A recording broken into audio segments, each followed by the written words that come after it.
America అధ్యక్షులు Trump కు ప్రధాని మోదీ ఫోన్ చేశారు. ఎన్నికల్లో గెలవడం, అధ్యక్ష బాధ్యతలు చేపట్టడంపై మోదీ అభినందించారు. ట్రంప్ పాలనలో అమెరికా మరింత అభివృద్ధి చెందాలని ఆకాంక్షించారు. అంతకుముందు ఎన్సీసీపీఎం ర్యాలీలో పాల్గొన్నారు ప్రధాని మోదీ.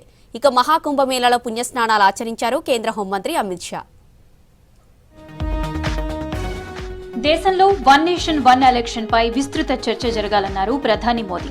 అప్పుడే దేశం సరైన దారిలో పయనిస్తుందన్నారు. దేశంలో రోజుకో చోట ఎన్నికలు జరుగుతుండటంతో సమయం, డబ్బు వృధా అవుతున్నాయన్నారు.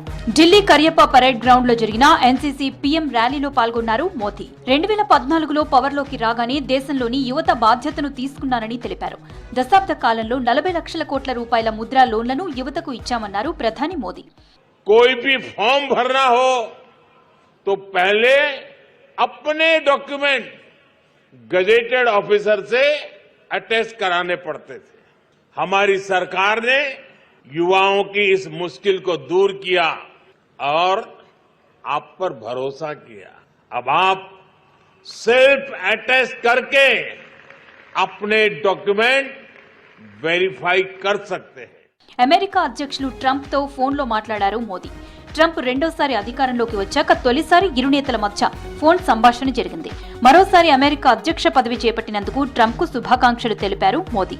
భవిష్యత్తులో ద్వైపాక్షిక సంబంధాలు మెరుగుపరిచేందుకు కృషి చేయాలని ఆశాభావం వ్యక్తం చేశారు ప్రధాని.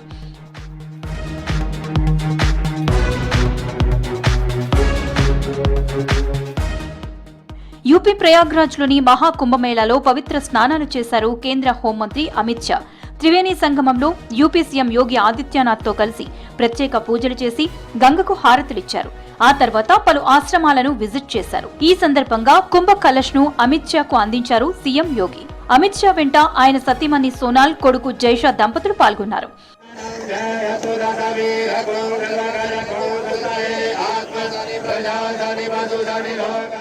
దేశంలో యూనిఫామ్ సివిల్ కోడ్ అమలు చేసిన మొదటి రాష్ట్రంగా ఉత్తరాఖండ్ నిలిచిందన్నారు. ఆ రాష్ట్ర సీఎం ఇప్పటికే దీనికోసం పోర్టల్ ప్రారంభించామన్నారు. ఇక నుంచి జనవరి 27ను ప్రతి ఏడాది యూసీసీ దివస్ గా జరుపుకుంటామన్నారు. సమాజంలోని ప్రజలందరికీ సమాన హక్కుల కోసమే ఉమ్మడి పౌరస్మృతి తెచ్చామన్నారు సీఎం పుష్కర్ సింగ్. आज उत्तराखंड में यूसीसी लागू करके हम संविधान निर्माता बाबा साहब भीमराव अम्बेडकर जी संविधान सभा के सभी सम्मानित सदस्यों को अपनी सच्ची भावांजलि अर्पित कर रहे हैं. इसी क्षण से समान नागरिक संहिता पूर्ण रूप से लागू हो गई है. అరవింద్ కేజ్రీవాల్ కి ఆరోపణలు చేయడం, ఆ తర్వాత పారిపోవడం అలవాటేనన్నారు హర్యానా సీఎం నయాబ్ సింగ్ సైని. ఢిల్లీకి వెళ్లే డ్రింకింగ్ వాటర్ ను హర్యానా సర్కార్ కలుషితం చేస్తోందన్న కేజ్రీవాల్ ఆరోపణలను ఖండించారు. కేజ్రీవాల్ కి దమ్ముంటే యమునా నది ఢిల్లీలోకి ఎంటర్ అయ్యే సోనిపట్లో వాటర్ టెస్ట్ చేయాలని సవాల్ విసిరారు. ఢిల్లీ అసెంబ్లీ ఎన్నికల్లో ఆప్ పార్టీకి ప్రజలు బుద్ధి చెప్పడం ఖాయమన్నారు హర్యానా సీఎం నయాబ్ సింగ్. फितरत भी है, उनकी सोच भी है. आरोप लगा करके भाग जाओ. एक कहावत है कि थुक्को और भागो. ये अगर कहीं देखने को मिलता है तो ये केजरीवाल में देखने को मिलता है. और दिल्ली के लोगों को 10 सालों में जब वो पानी का डिस्ट्रीब्यूशन ही ठीक नहीं कर पाए, खड़ा होकर के तो मंच पे बोल दिया कि मैं फ्री पानी दूंगा. आज भी 10 सालों में गंदा पानी पीने को मजबूर दिल्ली के लोग हो रहे हैं. వక్ఫ్ బోర్డు బిల్లుపై 14 సవరణలను కమిటీ ఆమోదించిందన్నారు JPC chairman Jagdambika Pal. Waqf board సవరణ బిల్లులోని సవరణలను 16 మంది సమర్థించగా మరో 10 మంది వ్యతిరేకించారు. మెజారిటీ ఆధారంగా చివరి సమావేశంలో సవరణలకు జేపీసీ కమిటీ ఆమోదం తెలిపిందన్నారు. 6 నెలల కాలంలో మొత్తం 44 నిబంధనలపై చర్చించామన్నారు. వీటిలో ప్రతిపక్షాలు చేసిన సవరణలు వీగిపోయాయన్నారు. జనవరి 28 నాటికి ముసాయిదా నివేదిక పంపిణీ చేస్తామని, 29న అధికారికంగా ఆమోదం చెప్తామని ప్రకటించారు జగదాంబికా పాల్.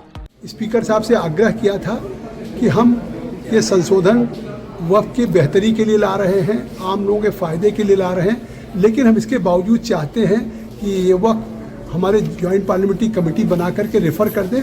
हम इसको और बेहतर डिलीवरेशंस पूरे देश के स्टेक होल्डर्स के साथ, गवर्नमेंट ऑफिशियल्स के साथ, वक्फ बोर्ड के साथ, माइनॉरिटी कमीशन के साथ, इस्लामिक स्कॉलर के साथ हम और डिटेल डिलीवरेशंस करना चाहते हैं.